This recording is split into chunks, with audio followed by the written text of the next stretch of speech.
despite the fact that there always have been women who've had to support themselves, have had to support families.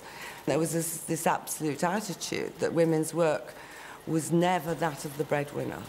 It was pin money, it was to make up the wages.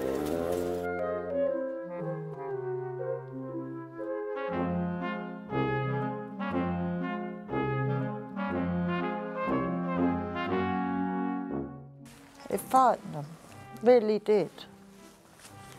Really frightened them, didn't it, that strike? Well, we didn't think we were that strong. We didn't think we would bring Folds to a standstill.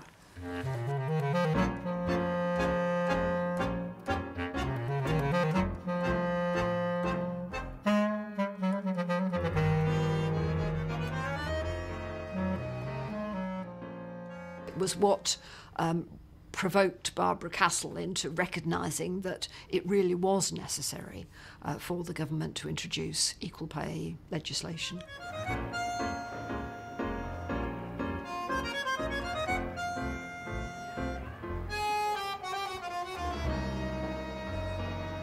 The Equal Pay Act meant that if you were a woman and you were doing the same job as a man, then you could claim equal pay.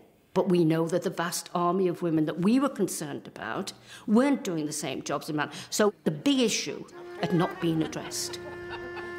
The water used to run down. Do you remember the water used to run down from the ceilings? And we had to come out of everywhere. We really started when I became part of the union, you know, when you were listening to discussions on pay raises. And I used to think, you know, there's men here sitting in their ass all day. And my women are cleaning theatres, cleaning kitchens. We had to scrub with big machines. And now they're sitting there seeing how much back pay they were getting. We were getting pennies. I mean, literally getting pennies. They weren't that much better paid than us, but it was so unfair.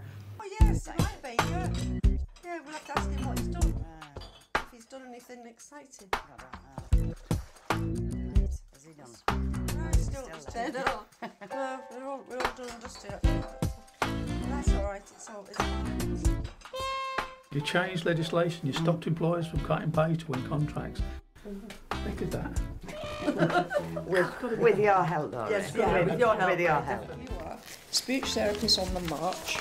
There you are. How amazing you found these. Yes. There you are. It's only a little one. It's the only one I could find. Yes. There you are, marching through Manchester.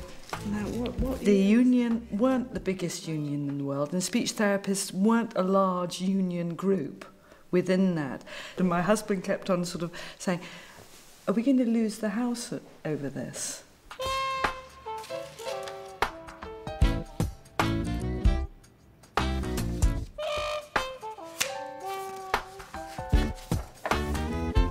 I don't think I'd have even took one step forward. I haven't got the knowledge, I haven't got the understanding of all that to actually do that. And that's what you pay union dues for those people to fight your cases for you, to do things. And that's where the collective power of people being together can make things happen.